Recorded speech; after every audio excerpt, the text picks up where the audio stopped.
So luckily he goes to this place where he said he was going to go, and he turns around and makes a U-turn and comes back towards the cul-de-sac. He punches me again 2 more times. So now I can't feel my face. And I'm like, all right, this is going to be it. Also, as we're going down the road, he doesn't stop for a 4-way light at a major intersection. So at this point, I close my eyes and we go through an intersection where people are beeping because they have to stop. Like it was a red light. So I know that he doesn't care about our lives. And he tells me the worst thing, which is, we're going to die together. You're not going anywhere.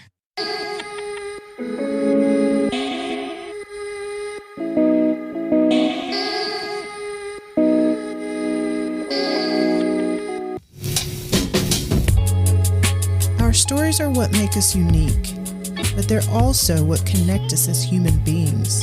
It's time to stop talking and start listening. This is You Talk, I'll Listen with Shannon Chapman.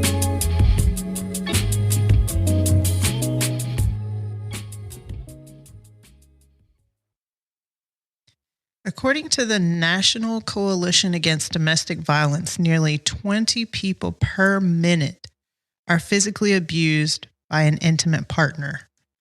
On a typical day, they said that more than 20,000 phone calls are made to domestic violence hotlines nationwide. Numbers seem to have increased with COVID around and people being quarantined. My guest this week is someone I've known literally her entire life, my sister Mallory, who experienced domestic abuse, and she's finally ready to talk about it. How does this story begin? Well, hi, everyone. This story begins with a woman who doesn't know her own strength and finds out that what it is that you don't know about yourself, the strength, the qualities, the attributes that make you so awesome. When you don't know those, someone can tell you something else about yourself and you believe it. So this story starts out where I'm totally ambitious. I'm just thinking that the world is my oyster, as people say. I'm the second child, so I'm a little bit more spoiled than my sister in that I got to do pretty much whatever I felt like I really wanted to do at the moment. And what I wanted to do after college was to go and dance. And I got that opportunity to go and dance. I went to Senegal for 4 weeks. And while I was in Senegal, I got asked on another job in Burkina Faso. And I was a teacher and also danced in a company there. And I met someone who I felt understood me, who I felt like had a story that was adventurous. And he was there to protect me in a place where I felt like I was alone. And I chose him to be my husband. That's how it started. Was it a happy picture in the beginning, or were there some red flags that kind of you look back on and say, oh, this probably was a sign? Oh, well, yeah. It's always happy for everyone when they're in love and they don't see. That's what people say, love is blind. Because you're just so excited that you get to share time with someone who is as much enamored as you are with them. So that was great to have a partner to go out with, to eat with, to have conversations with, to take adventures with. Mind you, I'm in Africa at this point, so I don't know anything about anything. And I was 20 something, so I don't know anything about anything. So the adventure is always that someone's showing you something new, that you're hanging out with other people who also have traveled and been everywhere and you're meeting all these new international, adventures. So I'm an adventurous person and I really like to study people and study places. And so that was right up my alley to be able to go and do a lot of stuff. We did a lot of stuff. And so I had a blast. We did 3,000 miles on a bike. We did a bike, meaning like not a bike, like a two-wheeled, I'm pedaling bike, but a motorbike, a motorcycle. And I've traveled to maybe three other countries, three other countries or three under other huge cities and seen a lot of stuff. And so I was just like, that was my love language, just to be able to discover and travel. And so, yeah, everything was good. The red flags for me, looking back, were the responses to things that I needed. If I felt like I needed something, it was always that I was so selfish that I wasn't thinking about him, or that I was just whining, or that, it just wasn't a loving manner. Sometimes people talk to you and you feel good when they talk to you. And sometimes they talk to you and you feel like you're in trouble, or you feel like it's your fault, or it didn't rub you the right way. And so those were red flags when it was like 0 to 100. When you're trying to have a conversation with someone and all of a sudden it goes to, well, we don't need to be together anymore. Wait, what? So that kind of thing, where it was like, the threat was, if you don't do what I say, or if you don't agree with what I agree with, then I'm against you. That is a manipulation and emotional abuse. So those were my red flags in the beginning. When you guys got married, what was that relationship like? When we got married, now listen, there are two me's. There is a me who is aware, and then there is a me who is unaware. So the unaware me is like, we're in love, we love each other. We've been talking to each other for a year and a half. And I don't want to live in Africa, and we both want to live in the States. So we're going to have to get married so that you can be here as a citizen. So let's do it. Again, the other me being aware was like, I was pushy. Like I said, I chose him. And sometimes when women choose what they want and it's on their list, it's like, listen, it's time to get married right now because I want to, and it's going to work out because I have a plan. Do you want to be with me? Okay. So if you want to be with me, then you need to marry me, regardless if that other person is ready or not. You kind of emasculate them in a way because they don't get to make the decision to choose when it's time. Because when they're ready, they're ready. They're just not ready when they're not. And so I was just like, yeah, like, you love me, don't you? Okay, great. Let's do it.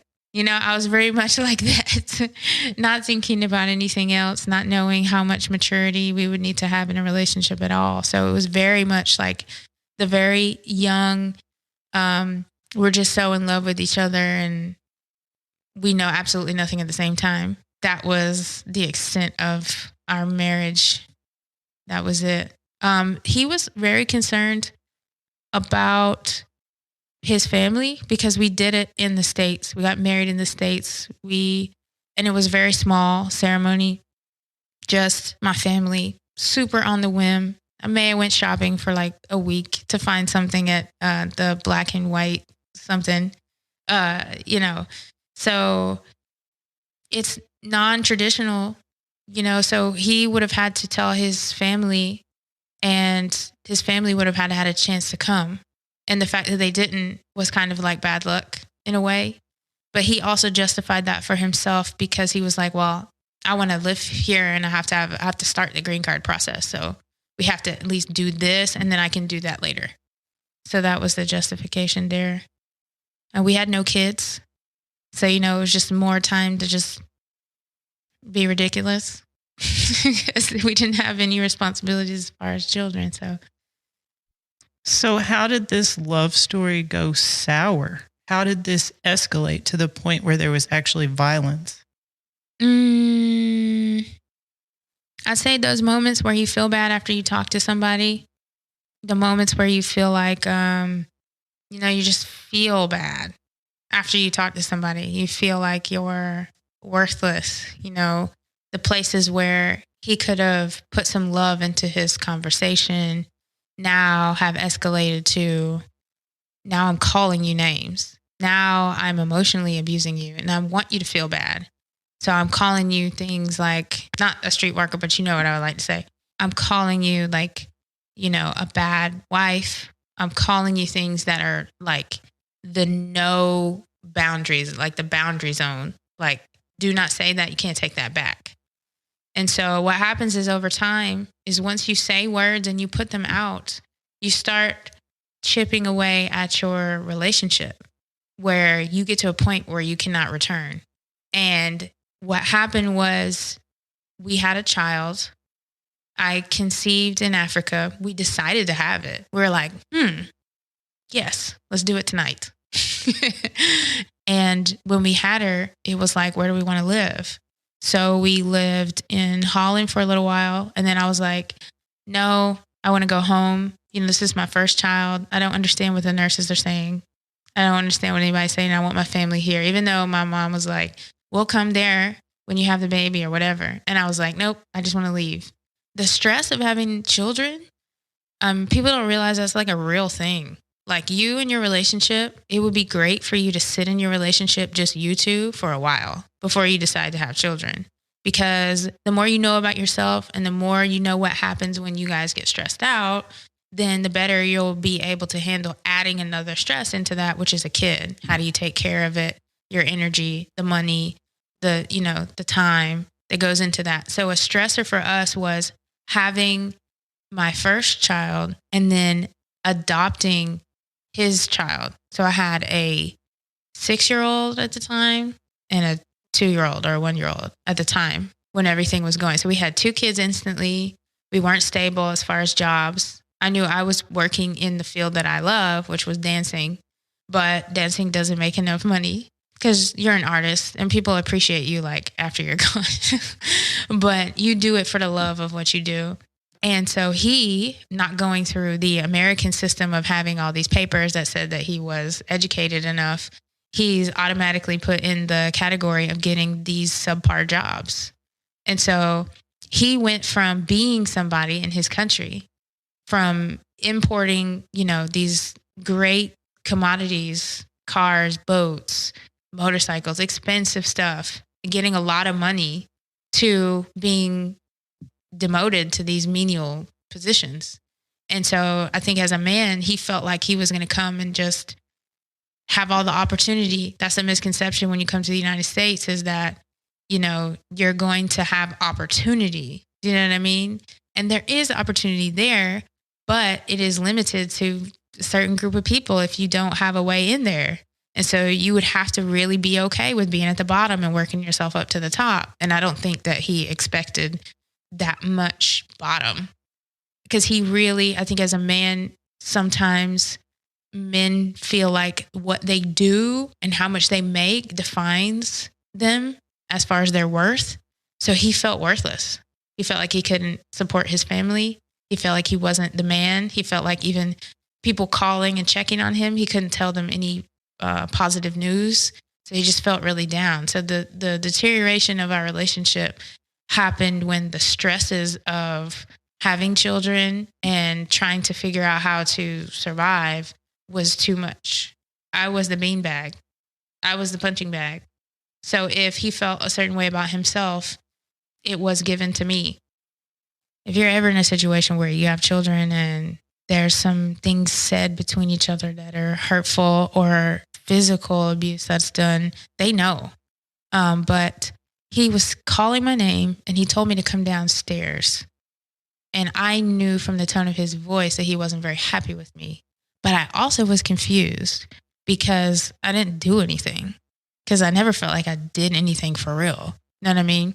So I went downstairs and I don't even remember what it was about because all I remember is what happened because that's what was important to me to remember. We were arguing about something, which was really him arguing or complaining about something that I did or said. And I was going back up the steps and he pushed me. And I turned around and I said, "Don't ever push me again." And he was like, "You're right. I'm sorry."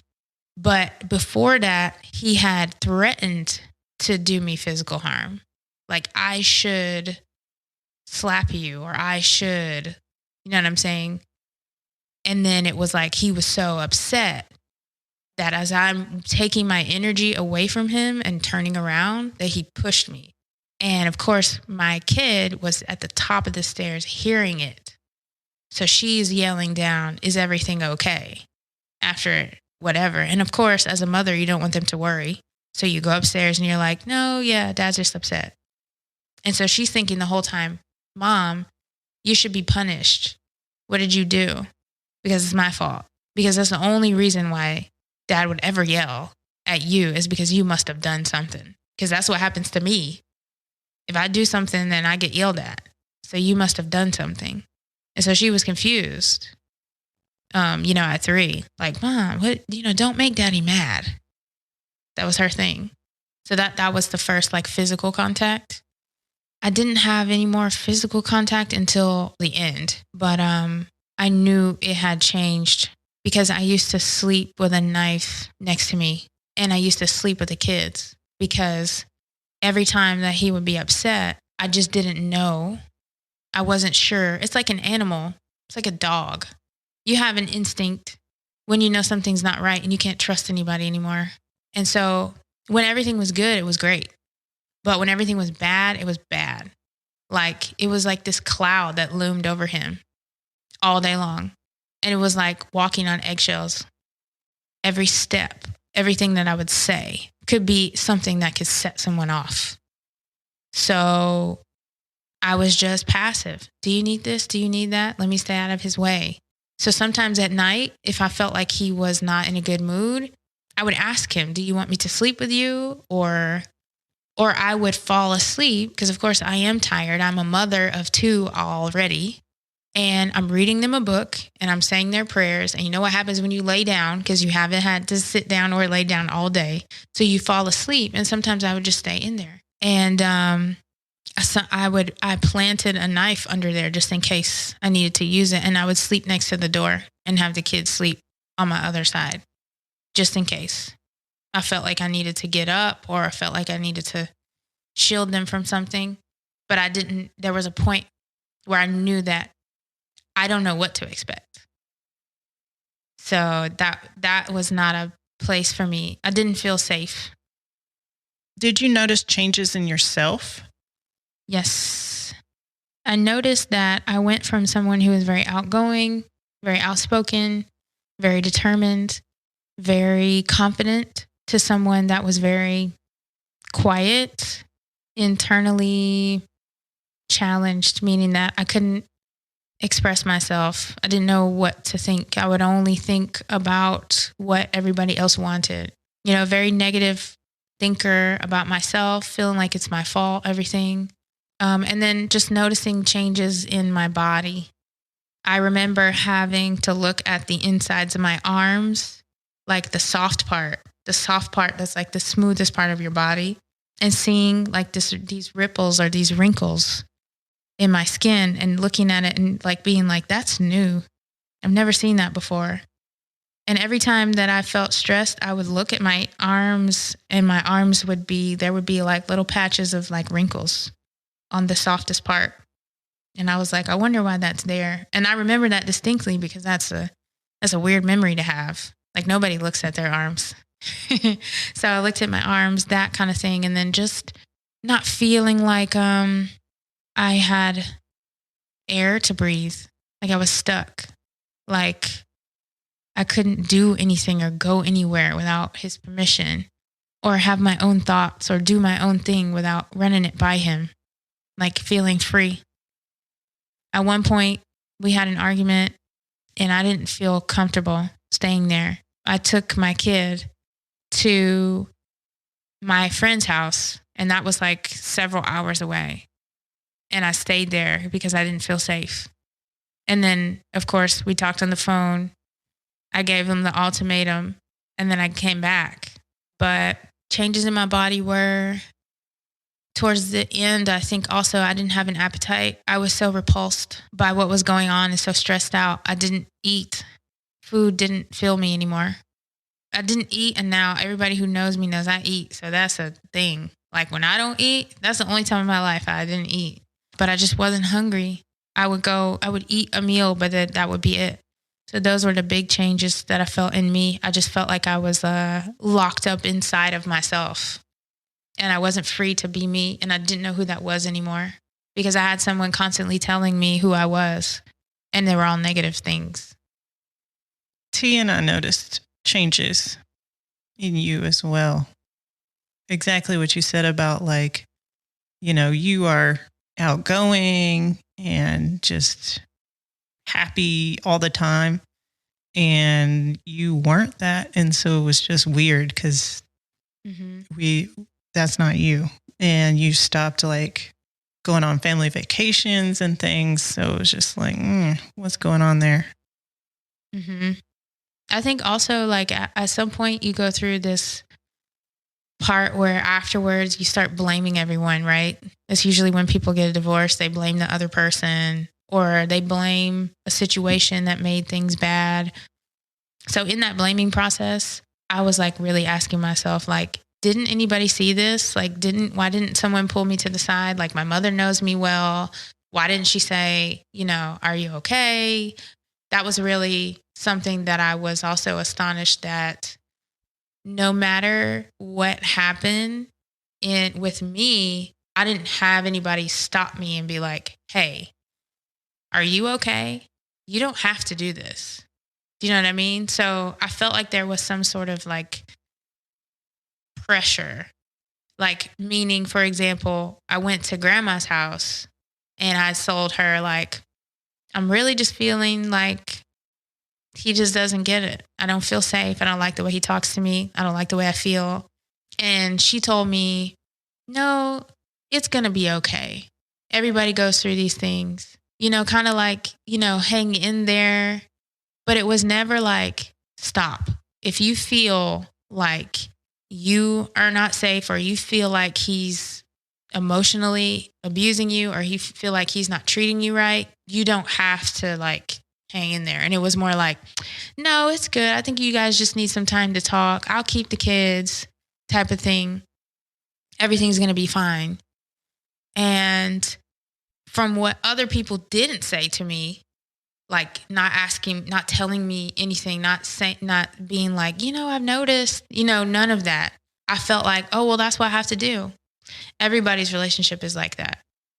And I didn't refute that thought at all because I felt like there were situations in everybody's relationship that was around me where they went through a time that was difficult and they figured it out.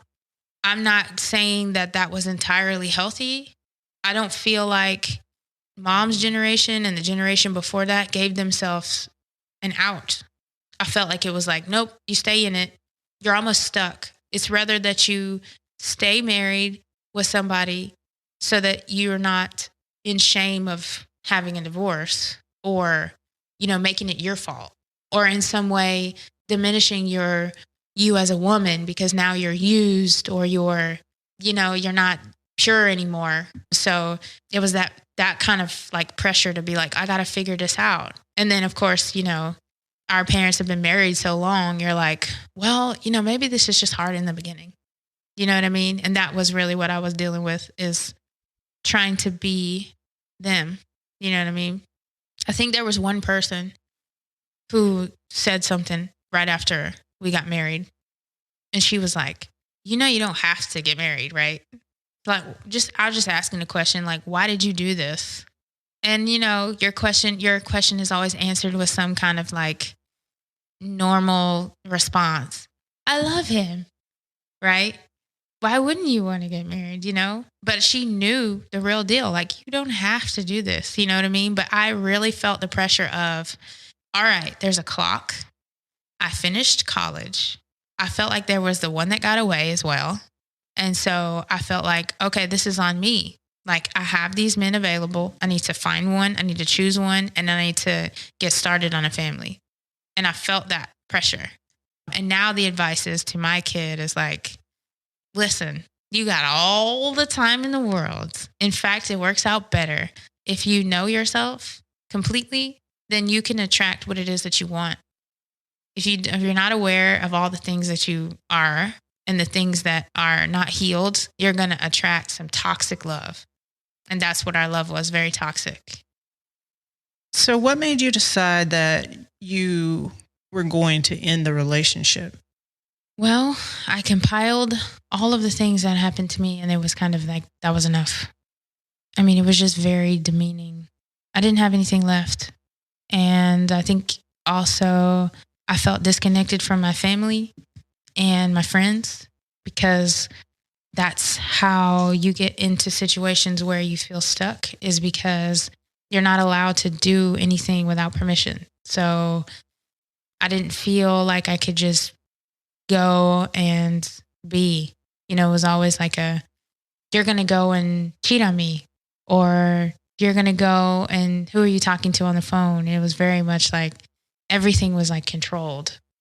I made the decision when we had an argument, and I had already come to Atlanta, and I was staying with mom, and I had put Mickey into school, and I had also put my stepchild into school as well. And we were planning to move up to Atlanta to have more opportunities, because the small town where I'm from, there are certain things that you can do. But as far as you like having more opportunities, like there's so many more jobs available. And my family was in Atlanta. So I got a chance to experience life of just being without. It's kind of one of those things like when you're in a relationship and you feel bad about breaking up with somebody, and you haven't broken up with them yet, but then you go somewhere where they're not with you, and you're like, man, this feels good.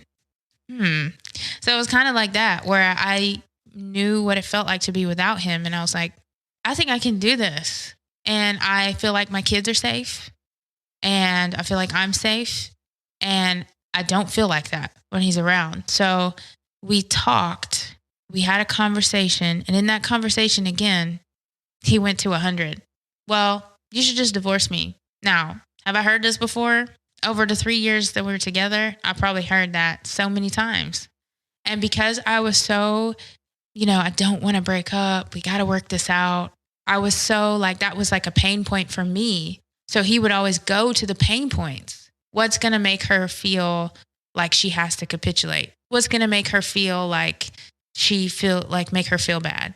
So it was always those pain points where you know that person, and you know their weaknesses, and you know what makes them tick, and you go to those places. So at that point, I had nothing left. I was like, yes, let's do it. And so the next day I did all the research. So happened that the person that was at the bus stop with my child was a lawyer.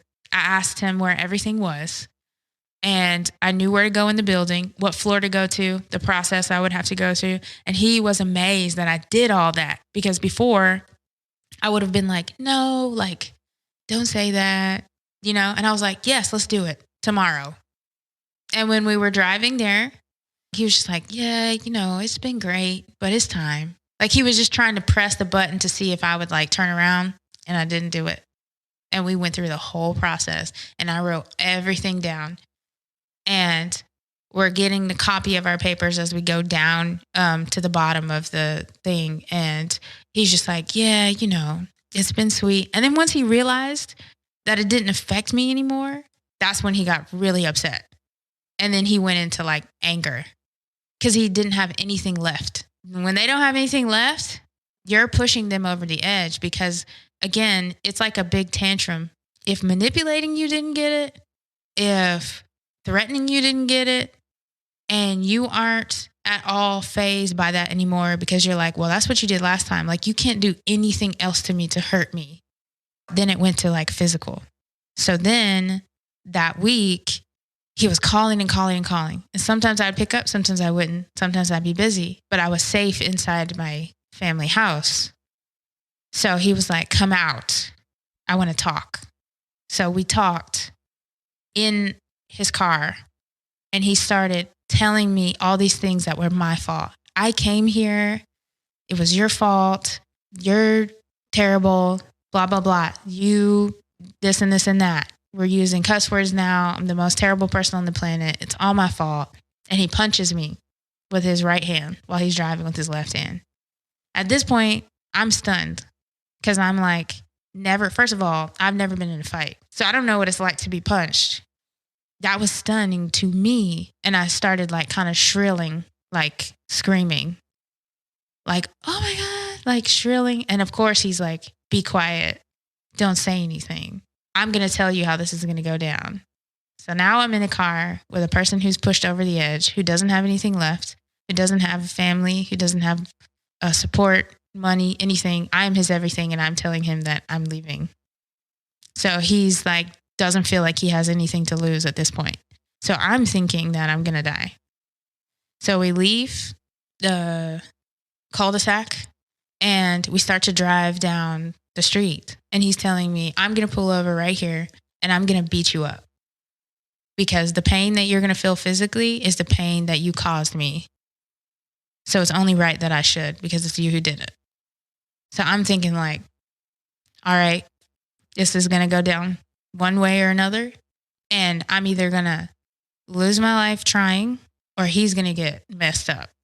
Either way, because at this point, I'm not a soul anymore. I'm an animal.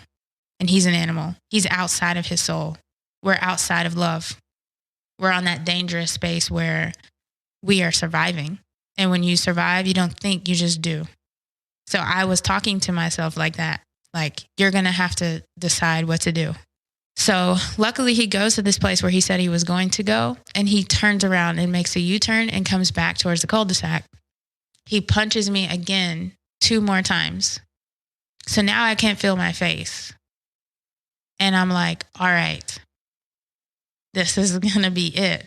Also, as we're going down the road, he doesn't stop for a 4-way light at a major intersection. So at this point, I close my eyes and we go through an intersection where people are beeping because they have to stop. Like, it was a red light. So I know that he doesn't care about our lives. And he tells me the worst thing, which is, we're going to die together. You're not going anywhere. So at that point, I'm like, oh my God, right? So then he goes back into the cul-de-sac for some reason. Thank the source of life. He parks and he starts talking, and I'm looking at the time. How long is this taking? Do I open the door and run? Do I have time to, press the button on my phone and call and hang up so that somebody will know? What do I do in this situation? He's so upset. He punches the windshield. The windshield breaks. Now, mind you, if I punch the windshield right now, my hand's going to hurt. The windshield's probably not going to break. So the amount of force that he punched the windshield with, and he doesn't feel anything. He doesn't feel anything. At that point, he's enraged. And so you feel like this consciousness, him coming down from this place of being enraged. For an hour, he's up there on 111. And then he's slowly coming back into this little boy, all the way down to, I'm so sorry. I know I shouldn't have done this. I can't believe I've done this. I don't know what to do. I'm so hurt. Like, where he's like explaining himself, and it's just crazy. So he tells me I can leave. At that point, I didn't ask any questions. I got out of the car and I walked slowly because I felt like if I run, he might chase me. So I walk normally. And in my mind, I'm like, what does my face look like? What am I going to do? Who am I going to tell? I can't go back at this point. I can't go back to the life I had. I can't. This is it. Now something has to happen. What happens now? So I go in, I call my mom down to the garage. First of all, I close the garage and I close the door and I lock it. And I say, Mom. And she looks at me and she says, what's going on? Now, meanwhile, I didn't turn the light on, so she can't see me. And I don't know if you know, but when you get hit or you get punched, it doesn't show up immediately. You know, it takes some time for like the swelling to happen. So I tell her, he just punched me several times. And I'm afraid. And I feel like he could do something. And she says, you have to tell your dad. And so I'm like, no, don't tell dad. He's going to kill him, right? That's the first thing you're thinking, right? This is somebody who's got the guns in waiting, right? So you're like, no, don't tell him, don't tell him. She's like, no, we have to. And I'm like, all right. So I go upstairs. I tell him what I told my mom, and he's putting his shoes on. He's putting his shoes on. He's trying to find, you know, what else to do. And of course, he's frantic because he's like, how did this happen? How did I let this happen? You know what I'm saying? Like, and I'm not going to continue to let it happen. Where's he at? So he calls the police and sets a look for him, like a whatever, on a charge of domestic, whatever. And of course, you feel terrible because anytime that you feel like the police is involved, you feel so much shame that you allowed this to happen and that somebody has to come and bring law enforcement. You know, you kind of separate yourself from other people and you think, oh, that would never happen because in my life, I've never had to have the police at all. You know what I mean? So they send over this cop and he's probably like 125 pounds wet. And I'm like, what is he going to do? So he parks the car in front of the garage and he opens the garage. My dad and he are talking and my husband comes and he runs through them. He runs up the steps and he's calling my name. At this point, I'm like, how did you get in the house? So I immediately take my child and my mom and rush them to the room where I feel like I can double lock the door. So I put them in the bathroom. I told them to lock that door. And then I closed the bedroom door and told them to lock that one as well. So they're double locked. So if anything happens, it will be hard for him to break through both doors to get my child if he's going to, or hurt anybody else. And then I stay out of the room. I'm ready to sacrifice myself at this point. So he comes in the room and he's like, I just want to talk. And at this point, the police is running up the steps. My dad's running up the steps. Somehow I didn't even see him run. It's the big man.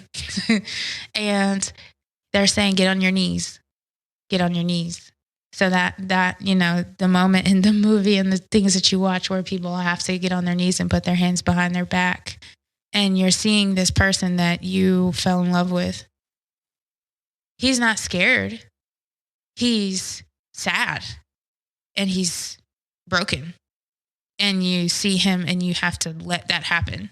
Because if not, he could hurt himself or hurt you. And so, you know, and then my dad just thinking like, I have to do something. So there's so much pent up anger, I think, in men, period, because they're not allowed to express themselves. And I feel like especially the older generation, that I think my dad knew if he allowed himself to fully feel what he was feeling, that he would kill him. So he pinned him against the wall. And the police officer was like, I got him. I told y'all this police officer was 100 pounds wet, right? Police officer tries to get him, puts one handcuff on. I think animals know when they're bigger than the other animal. And so my ex-husband pulled away from him and starts running down the stairs.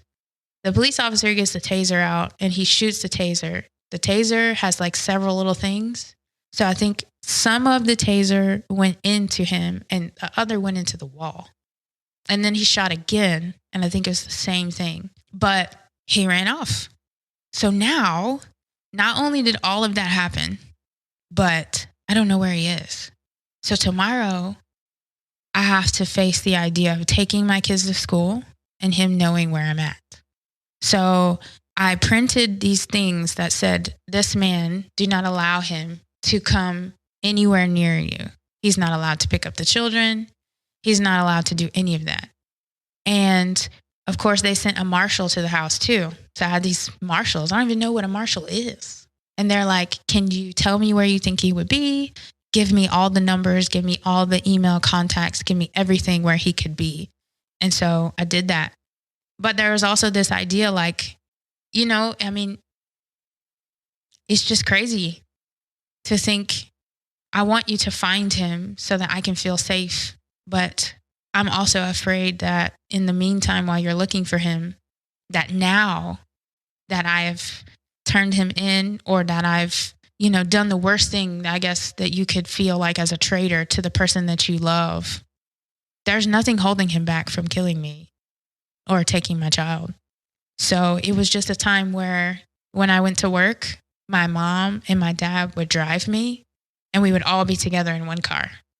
And that I was really just looking around me at all moments just to make sure. And it wasn't until because they never found him. And they would call and ask if I knew. But I knew he had fled the country.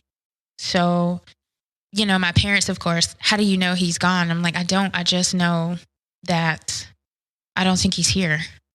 So I had to really just one day wake up and be like, I'm not afraid.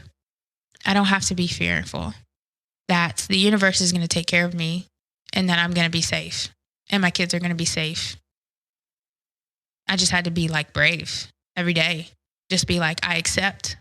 And I also know what I want to happen. And that's not one of the things. So I'm just going to think about what I want to happen and enjoy my life. But it wasn't until and I don't know if you guys know that he passed, but even when he passed, I didn't believe it. I thought it was maybe he's doing this so that everyone gets together so that he can see me and the kids. And even when my kid wanted to go see her stepsister, I thought maybe this is also a trap. And my boyfriend right now, who was with me after all of that, bless his heart, he went with me and he was the same way. He was like, I just don't believe that maybe he's up there. And so that was 3 years later. So for 3 years, I thought it could be possible that there would be a day where he would show up and I would have to know what to say. And sometimes I would rehearse it just so I felt like I would be ready. And the hard part about that too is to explain all that to your kid, because there are things that she hears from other people and she would ask my mom. And of course, mom would give her this whole little spill, but it's hard to keep your judgment out of your thoughts. And so when you say things, she automatically was like, he's a bad person because the police had to come and get him. And sometimes she would say, Mommy, if he's bad, I'm bad. I'm like, no, baby, that's not your fault. You're not bad and you're not, you know what I'm saying? And it's hard to explain. You really have to just be blunt with her and be like, there are choices and you make good choices and you make some choices that can affect your entire life. And Dad did that. But it doesn't mean that he didn't love you. It didn't mean that we didn't have good times and that he's a total bad person. It just means that he really made some bad choices and he didn't know how to make the right choices. But that's hard to explain because she was afraid of the police for a really long time. She would be in the car and she would be like, Mom, the police is beside us. They're going to get us. And I'm like, no, they're not going to get us, baby. They're here to protect us. Well, they came and got Daddy.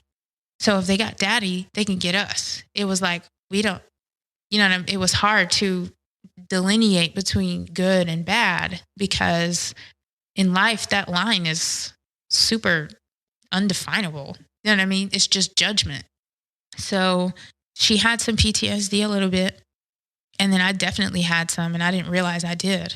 But I did. If anybody would yell, I would just shrivel up. If somebody's voice got loud, I would shrivel up and I would just freeze. I was frozen. I couldn't say or do anything. I was just frozen.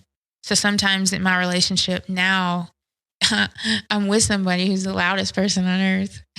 Not the loudest person on earth, but he's very expressive and very passionate. And he's not meaning any harm to me. It's just the augmentation of his voice and the amount of emphasis that he's putting on his words. And he could be saying, I love you. He could be saying something else that has nothing to do with me at all. But the amount of volume scares me because I've had that happen. And when it happened, it was a place where I was afraid. So now anytime somebody's like arguing or anytime somebody's like fighting, I really fear danger. And I've worked through that and it's a lot better. But I did have that that PTSD. One time, even dad said something like really loud and I just was really upset. And I think what makes you upset about the PTSD part is you feel like you could have done something in the moment and you didn't because you froze.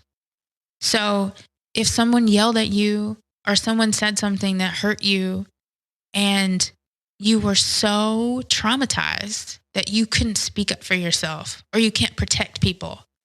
For a long time I forgave myself, but I wanted to protect my kid from words. And I wanted to be able to stand up for myself and protect myself.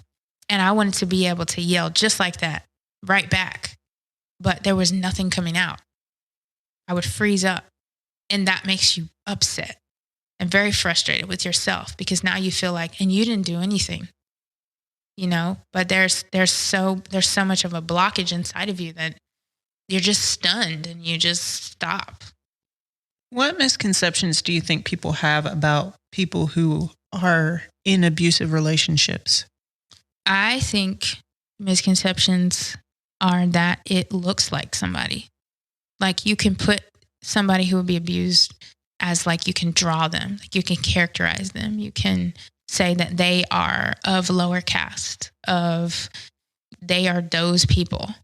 You know what I mean? And you can separate yourself. But really, abuse and abusive relationships have no color. They have no amount of money that you make. Nobody is safe from that. And I would describe it like when people say that overweight people are those people, the same people that you say are fat or you say degrading things about those people. And yet you find yourself gaining 30 pounds or 40 pounds, and now you become one of those. So no one is safe from those things. There's not they can't pick themselves up from that. It is like a real experience that anybody could be in. And so you really just have to be very, very careful about how you judge other people, where they come from in their environment and how you grow up. So you could be like super rich and beautiful and be abused. You could be the sweetest person in the world. So it really has there's no characteristics to who would be abused. And then the other thing that I really want people to know is that abuse has a lot to do with your environment. So a lot of times I think looking back, I would see my ex do things and not be accountable for it. Like there would be no consequence for it. And part of growing up is realizing that what you do affects other people, like a lot. Everything you do and you say has a consequence and effect on people. And because he was allowed to do whatever he wanted to do, I think, just seeing him interact with other family members, it would be something so terrible and so painful to other people, but they would be like, it'll be okay. And they allowed him to do that. So you could see as a mother, and I'm putting this on women because we are the most powerful thing on the planet. You cannot allow your child to do and say whatever, even if it's just to you. Because when it's just to you, you're the most important thing on the planet. You gave birth. You're the most important. So if you're the most important and he's doing it to you, he's going to do it to complete strangers. He's going to do it to, or she is going to do it to, everybody. Because they don't respect you, so they don't respect anybody at that point. They don't respect the person who gave them life. So what's going to be like the difference? What I'm saying is that misconception is that you just become an adult and you become abusive or you become manipulative. But that is grown. It's grown in your very own house And that house could have plenty of food and plenty of love and plenty of activity. But if you don't notice and be aware and really know that the way that your child is interacting with you, especially if it's a woman, if it's a female, that's how she's going to interact with her husband and her boyfriend and her friends, is the way she's acting with you. And for the male, that's how he's going to treat his wife. And that's how he's going to treat his sister. And that's how it starts. And they could be 6 years old, abusive. And when that grows up into a 40-year-old man, or it grows up into a 21-year-old, you can't blame them entirely because you birthed that. Who are they to figure that out? Because that's who they've been their whole life.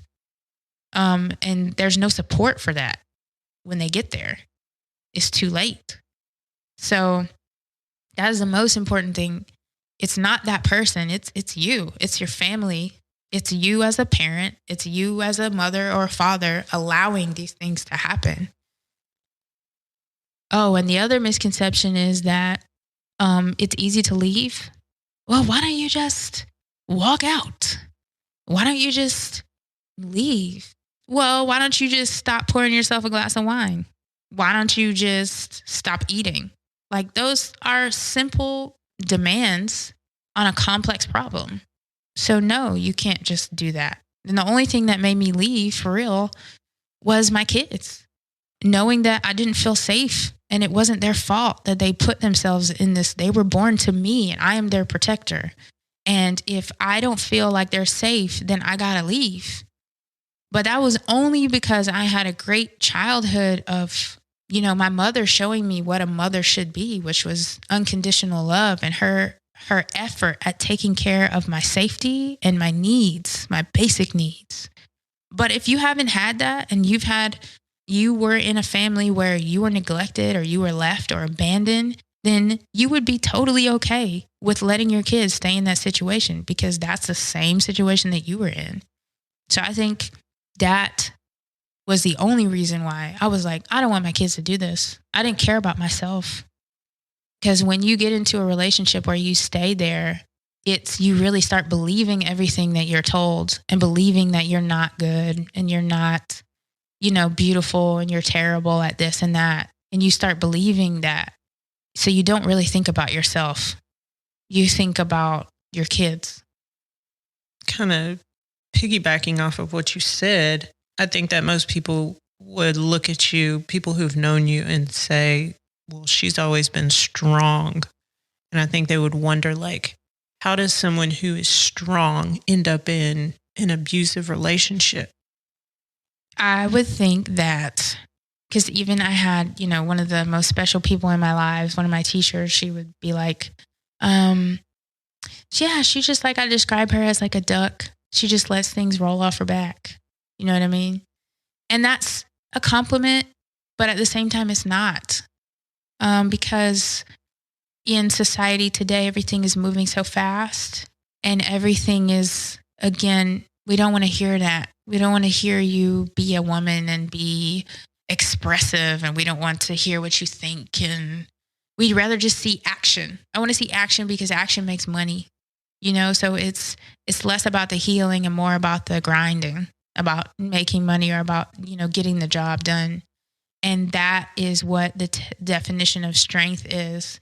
And we have to really, really stop doing that. I do not believe in grinding because that is survival. And no person should be just surviving out here. You have to live. So that whole thing about, if you're not grinding, you're not doing it. That person is trying to survive. And at that point, they're not acting on what they would like and what they want and what they need. It's, I have to do this or I die. And that's way different.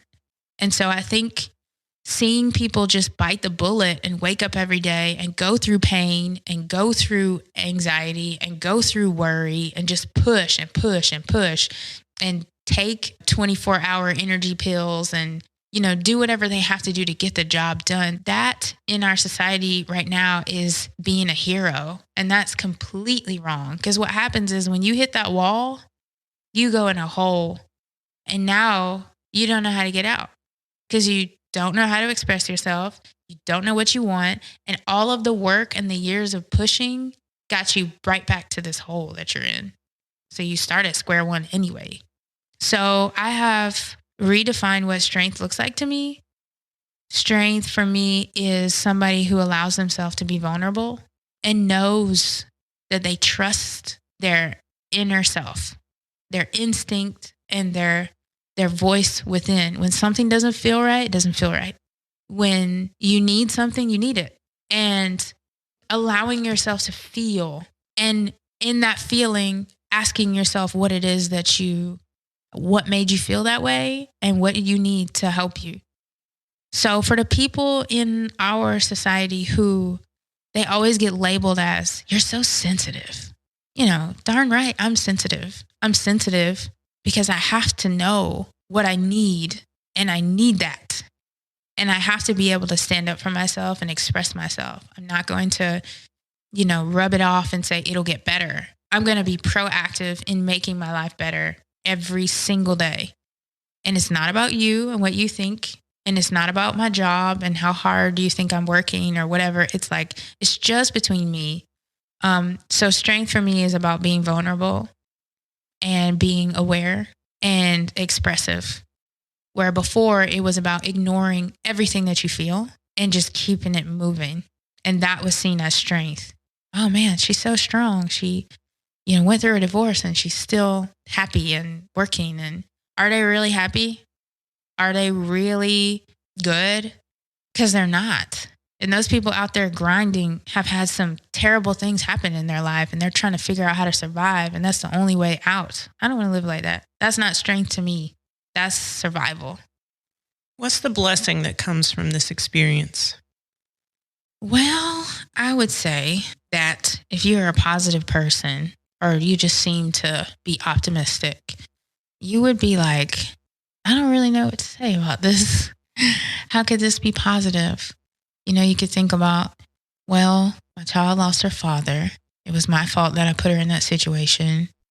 I had to start over and felt like I left my career, my passion, which was dance. And now I have to figure out what else I want to do to support myself and my daughter. And there's a whole bunch of shame of having to go through that situation when other people expect something different.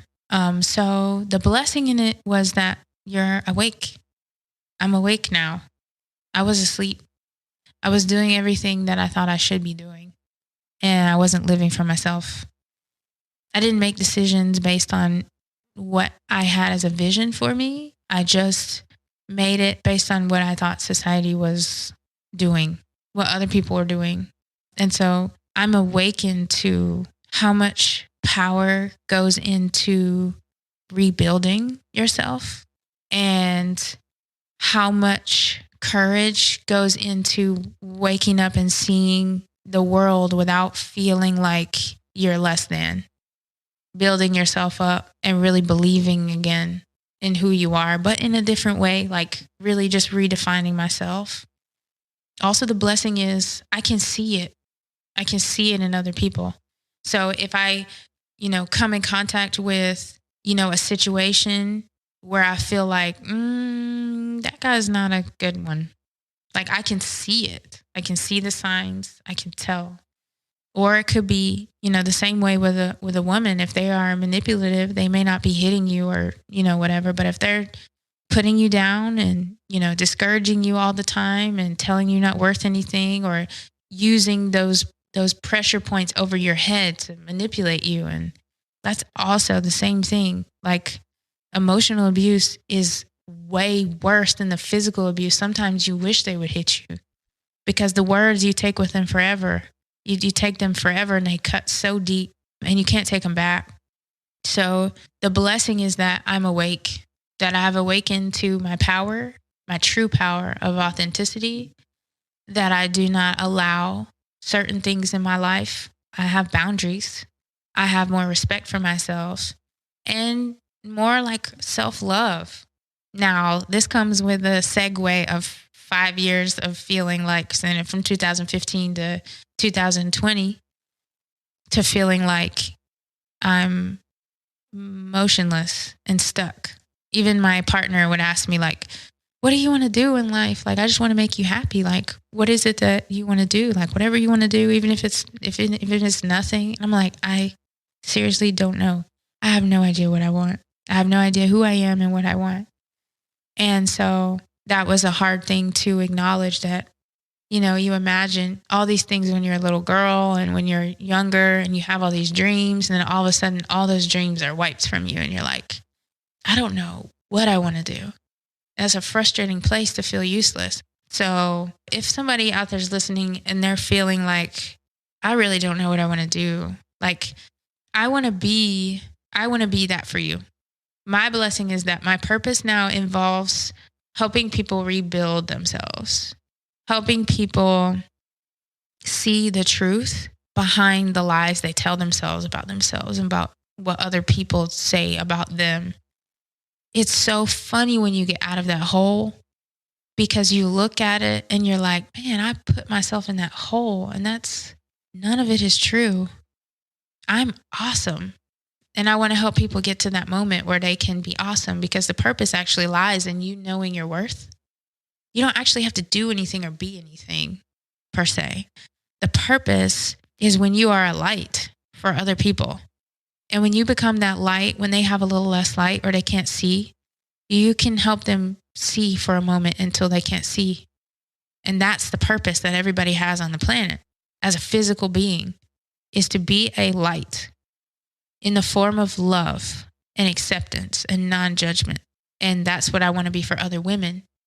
Not saying that men aren't cool, but just, we're the most powerful thing on the planet. We make wars. We make babies. We make homes. We make life. And so if the women can realize their power, the men will follow suit. If you have boundaries and you love yourself and you know what love is based on how you love yourself, the men will change. The men will get it, and they will start to love themselves as well. But it all starts with the women. So my purpose, the blessing, is that I gained purpose from my pain, that my pain woke me up, and I do not regret it. I would be an entirely different person, purposeless. And I'm really thankful for that experience. I'm thankful for the child that was born out of it. I'm thankful for the lessons that I learned from being in a situation that was super scary. But I'm stronger for my pain. And I feel like people are they're more apt to talk to me, because I think before they would be like, like, nothing's ever happened to you, and you just skip across the earth, and you have no like gravity with anybody. But I got some stories that are so painful that I haven't shared with you or mom or anybody, because you would be like, how? I don't even know how I made it. I blacked all of it out. Every day I was completely numb. Completely. But also the idea too, I want people to take away, is that your environment breeds you that way. And I feel like as much as we had a great childhood, we are very passive.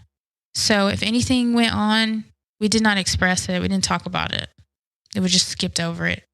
And that allowed me to do the same thing. And that also the pains that our parents have, if they don't heal them, we get them too. So in my mind, the whole time I was thinking, this is what I'm supposed to do. I'm supposed to stay in a place where I'm not happy, because I got married and I made a choice to be married. So women, pay way more attention to your relationship and what you are displaying for your children, because that's the first definition of what love is between you and your partner. And that's the first way that they're going to find someone and act like that.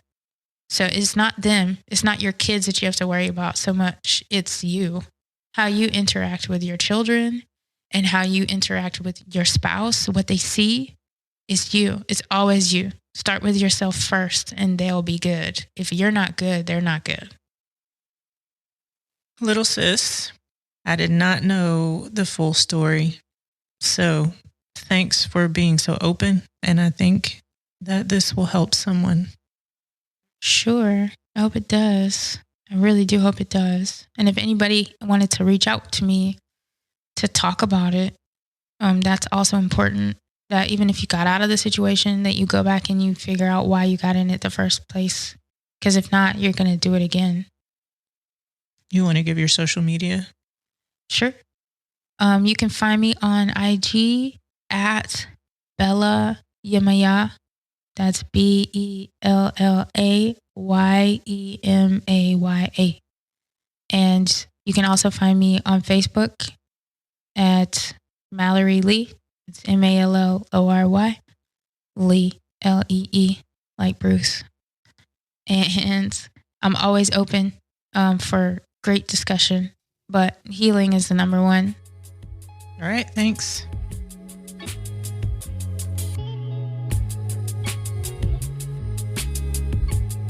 Stay tuned for the mic drop moment.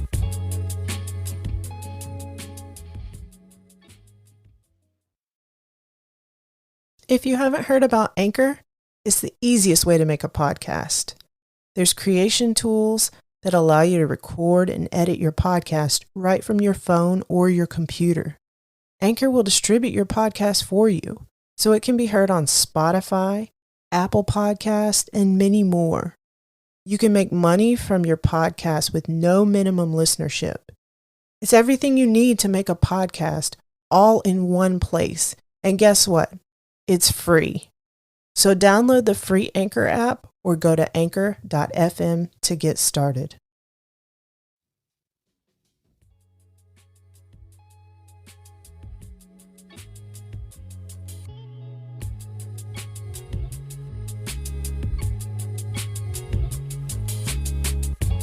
As I listened to my little sister talk about her experience, I can't help but think that I failed her as a big sister. I saw some little signs. I saw some little changes. But I never said anything because I thought she was just trying to find her way as a new wife and mom and maturing. We didn't see them often, but had met her ex-husband. And we never saw the side that she described. Many times in relationships, though, it looks one way on the outside, but the only ones who really know what's going on are the people in the relationship. She has always been one who marches to her own drumbeat. So I assumed she wouldn't put up with anything that she didn't want happening. However, abuse does not have a type. It can happen to anyone, especially if the other person has broken them down internally.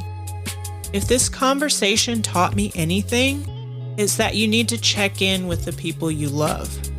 Had I asked her if she was okay, she might have confided in me.